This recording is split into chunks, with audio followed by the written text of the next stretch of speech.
Right here in the Valley, hundreds of uninsured families are getting free eye care. And the budget debate is over, but the budget cutting is not. Good evening, and thank you for joining us tonight at 10 o'clock. I'm Gloria Margarita. Your KMIR 6 News at 10 on My13 starts right now. Right here, right now. This is KMIR 6 Breaking News. Right now, we're following breaking news. The USGS is reporting a 3.5 magnitude earthquake struck Anza just a few minutes ago. No reports of any damage so far. People right here in the Coachella Valley could feel it. We'll bring you more on this a little later on tonight. Nearly a month after the start of the new fiscal year, California legislators have finally approved a budget to close a $25 billion shortfall. The governor says the new budget will raise tuition for college students, lay off some teachers, and cut pay for state workers. KMIR's Mike Delastrito has more. It saves our state from financial ruin and from drowning into the fiscal abyss. It was supposed to be done July 1st. Governor Schwarzenegger waited 23 extra days to stand up and tell California the deficit is closed. But it wasn't easy. I don't have much left here. It has been such a long day. A long night turned into a longer morning. Cups of caffeine couldn't keep heavy eyes open. All members voted desire to vote. Mr. DeVore. In the end, the budget fix passed. There's no question that there's a great sense of relief. No new taxes, more deep cuts, and a few major changes. Forget about drilling for oil off California's Central Coast. That's out. And the state won't be stealing nearly $1 billion in gas tax money from cities and counties after all. I can tell you that protecting local governments and the people we all represent has been one of the Assembly's biggest concerns throughout this process. A bipartisan barrage of weather metaphors rains down. Endured the darkest of storms and the harshest of winds. Very, very difficult storm. We have steered the California ship away from the iceberg.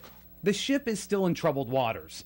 $5 billion in fixes really don't fix anything. It just pushes the problem into next year. So the legislature is done for now.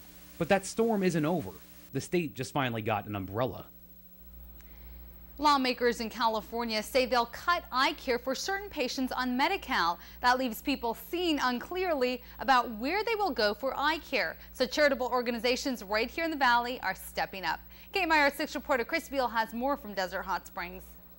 The line wraps around First Community Baptist Church, some camping overnight to get seen. And the third one, please.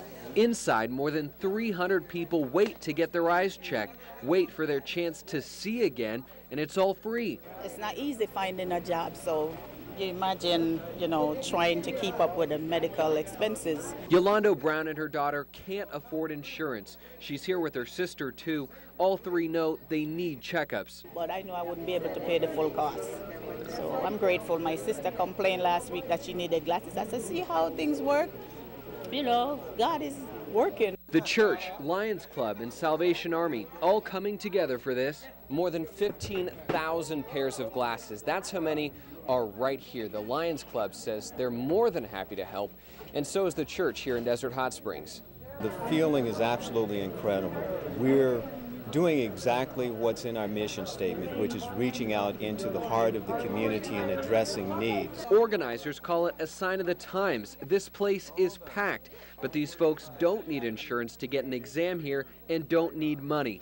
Brian Van Dusen is the lone doctor here to see people see. Well, it's what life's all about, helping people that are having trouble, and if you got the means to help them, that's what you want to do.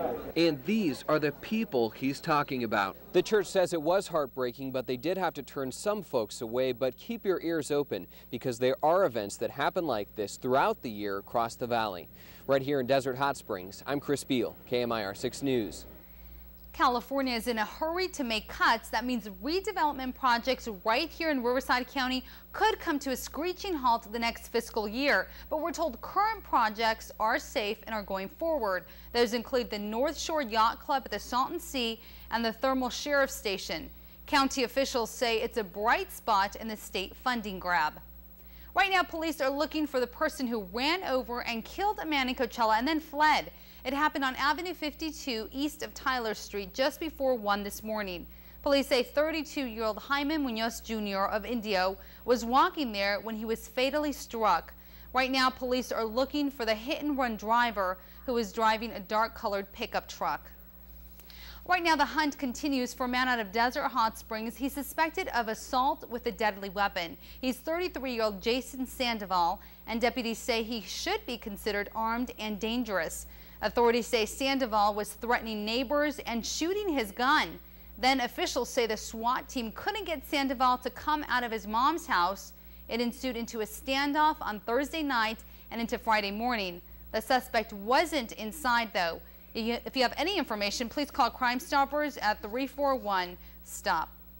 Right now, a warning from police for people on outstanding warrants in Palm Springs. Handle your warrants or you will be jailed without notice during a future sweep. See, 3 people were arrested for outstanding warrants on drunken driving. This was part of a DUI warrant sweep on Friday night. 13 locations in all were checked. About 300 people living in Palm Springs currently have outstanding warrants for DUI. Tonight, Coachella drivers will have to go through a driver's license and a DUI checkpoint. According to police, the checkpoint is running from 7 p.m. tonight to 2 a.m. on Sunday. Anyone found driving under the influence of drugs or alcohol will be arrested. This checkpoint is meant to help reduce the number of people killed and injured in alcohol-related crashes. Rolling Stone magazine has called the rock band Phish the most important band of the 1990s. And now, after months and months of rumors, KMIR 6 News confirms that the band is coming right here to the Coachella Valley.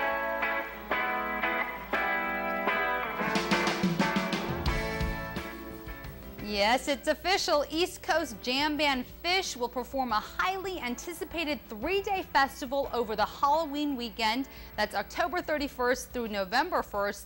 The festival will be held at the Empire Polo Club in Indio. That's the same site as the Coachella and Stagecoach festivals. Tickets for the festival go on sale Monday at 10 a.m.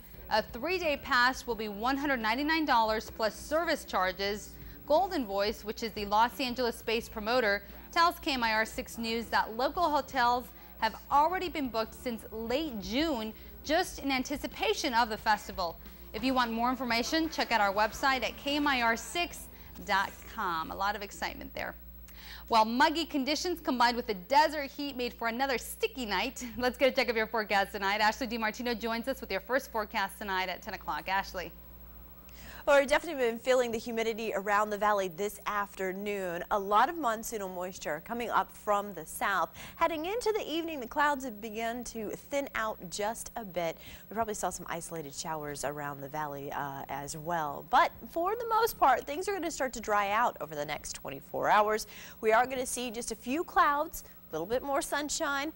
The heat is going to return to the valley as well. We won't rule out tomorrow, though, that we might see an isolated shower in our local mountains. Some more details in your lifestyle forecast in just a bit. All right, we want to hear all about it. Thanks, Ashley. Sometimes the beach can be dangerous. That was the case on Friday in Newport Beach, where a body surfer died after strong waves slammed him into rocks. KMIR's Mary Beth McDade has the full story. The deadly waves continue to pummel the Balboa shoreline. Hundreds watch as a few daring surfers take on the challenge of these monstrous swells. It's really rough. The current's really strong. It's pulling you towards the rocks. I guess I heard somebody died today, so I don't know. It's pretty dangerous. This Orange County man's been surfing for 25 years, but he called it quits after only one try. It was scary. When I got caught inside, I was worried, you know. That was going through my head. He's referring to the tragedy. A body surfer from Lawndale was killed when he was thrown into the rocks at the famous Wedge. This witness says lifeguards risked their lives to try to save 50-year-old Monty Valentine. One of the guys on the beach jumped in for a second and knew that he couldn't do anything. He got slammed. So he got slammed and he came right back up on the rocks.